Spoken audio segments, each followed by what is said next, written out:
Gunung Mekongga, cerita Sulawesi Tenggara.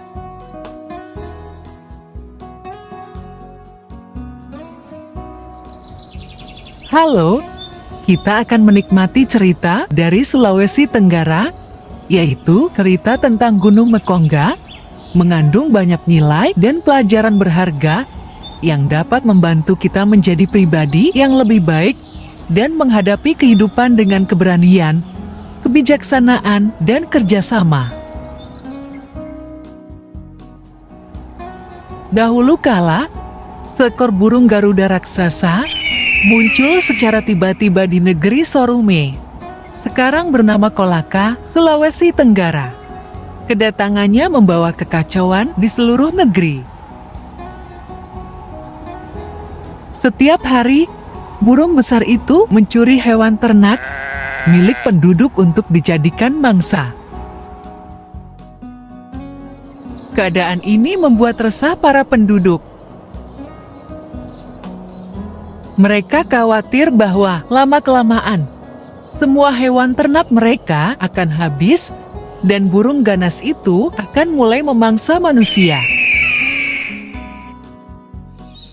Di negeri Selumba sekarang Blandete, tinggallah seorang pendekar sakti mandraguna bernama Larumbalangi. Kehebatannya melegenda tak tertandingi. Ia memiliki sebilah keris pusaka dan selembar sarung pusaka yang istimewa. Sarung pusaka ini bukan sembarang sarung. Ia dapat membantu Larumbalangi terbang menembus angkasa. Kabar tentang kehebatan Larumbalangi sampai ke telinga penduduk negeri Sorume yang sedang dilanda kepanikan. Burung Garuda raksasa mengamuk di negeri mereka, menebar ketakutan dan kekacauan. Tak tahan lagi dengan situasi ini, para pemuka negeri Sorume pun memutuskan untuk mengirim utusan ke negeri Solumba. Mereka berharap Larumbalangi bersedia membantu mengusir burung Garuda raksasa yang ganas itu. Setibanya di negeri Solumba, para utusan Sorume langsung menemui Larumbalangi. Dengan hati pilu, mereka menceritakan bencana yang menimpa negeri mereka. Mereka memohon bantuan Larumbalangi untuk mengalahkan burung Garuda raksasa. Larumbalangi, sang pendekar yang penuh rasa keadilan, tidak tega melihat penderitaan rakyat Sorume. Ia pun bersedia membantu mereka. Namun, sebelum berangkat, Larumbalangi memberikan saran kepada para utusan. Ia meminta mereka untuk mengumpulkan bambu tua sebanyak-banyaknya. Bambu-bambu itu kemudian harus diruncingkan dan diolesi racun. Untuk mengatasi Garuda raksasa, kalian harus menggunakan strategi yang tepat. Kumpulkanlah oleh kalian bambu tua, kemudian buat ujungnya menjadi runcin. Olesi juga ujungnya dengan racun. Carilah seorang pemberani di negeri kalian untuk melawan si Garuda raksasa. Pagari ia dengan bambu runcing. Jadi, apabila burung kongga menyerang, ia akan tertusuk oleh bambu beracun, kata Larumbalangi. Para utusan Sorum tak henti-hentinya mengucapkan terima kasih kepada Larumbalangi atas strategi bambu runcing yang telah diberikan. Dengan semangat membara, mereka segera kembali ke negeri Sorume untuk melaksanakan rencana tersebut. Sesampainya di Sorume, para utusan langsung menyampaikan strategi Larumbalangi kepada para tetua adat. Malam harinya, suasana hikmat menyelimuti negeri. Para tetua adat segera mengadakan sayembara untuk mencari laki-laki pemberani yang bersedia menjadi umpan melawan Garuda raksasa. Pengumuman sayembara menggema di seluruh penjuru negeri. Hadiah yang ditawarkan tak main-main. Bagi rakyat jelata yang berani menjadi umpan, mereka akan diangkat menjadi bangsawan. Sedangkan bagi bangsawan yang berani, mereka akan diangkat menjadi pemimpin negeri.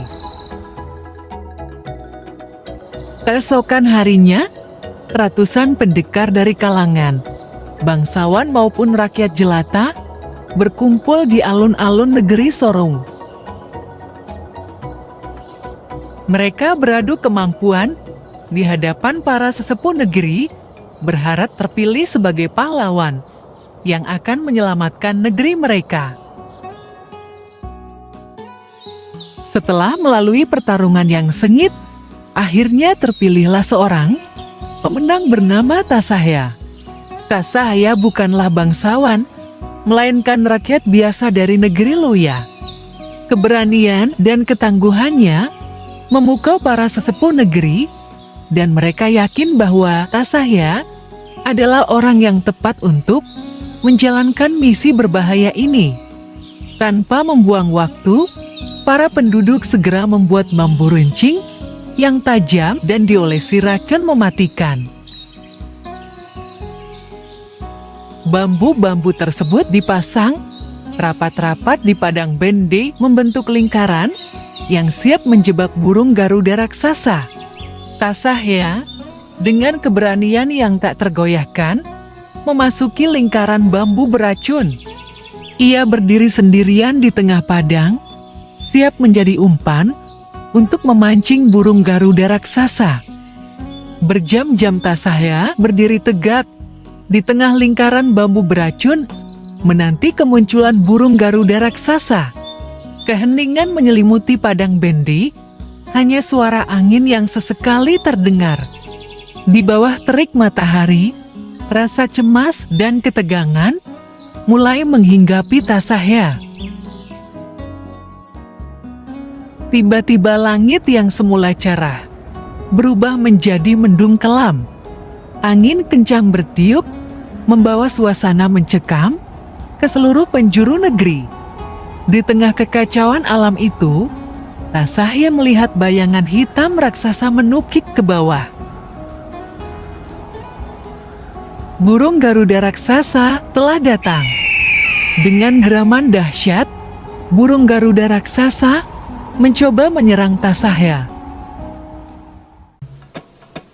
Namun, sebelum cakarnya menjangkau Tasahya, sayapnya tertusuk oleh bambu runcing beracun yang terpasang di sekitarnya.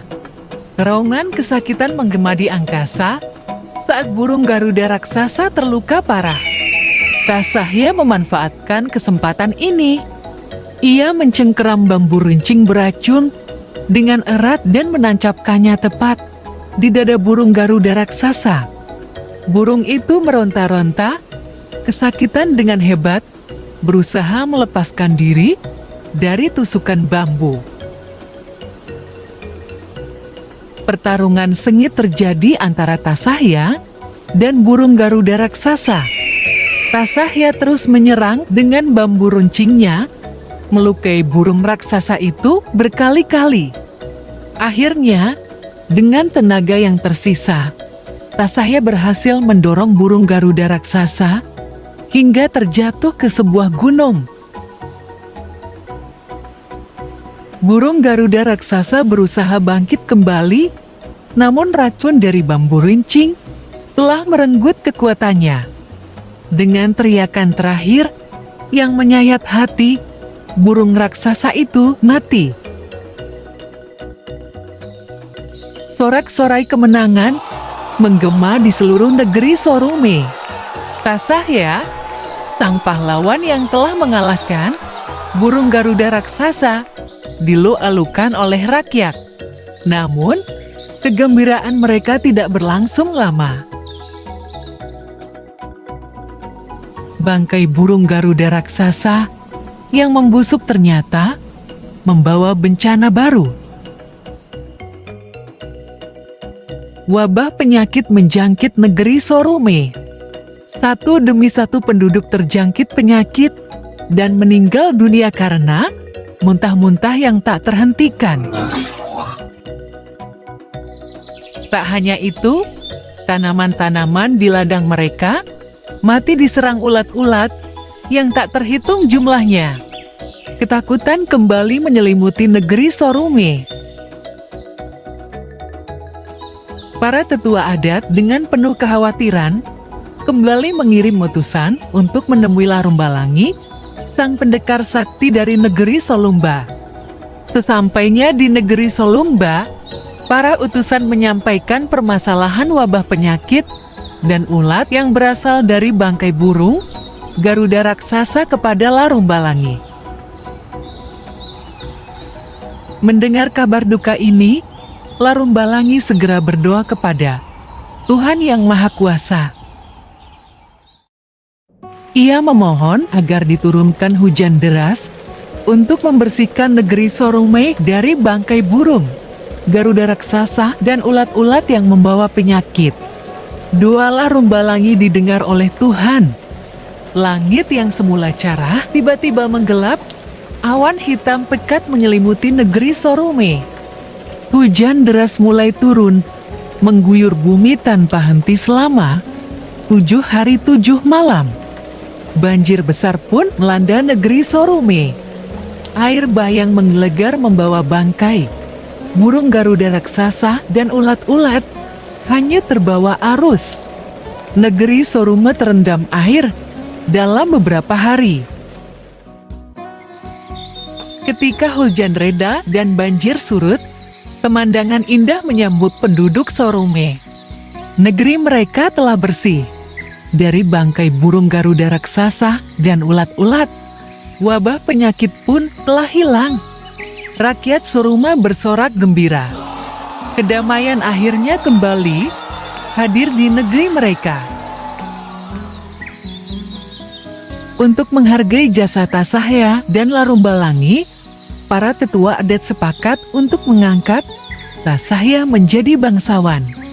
Ia dihormati sebagai pahlawan yang telah menyelamatkan negeri mereka dari monster mengerikan. Larumbalangi, sang pendekar sakti, diangkat sebagai pemimpin negeri Sorume.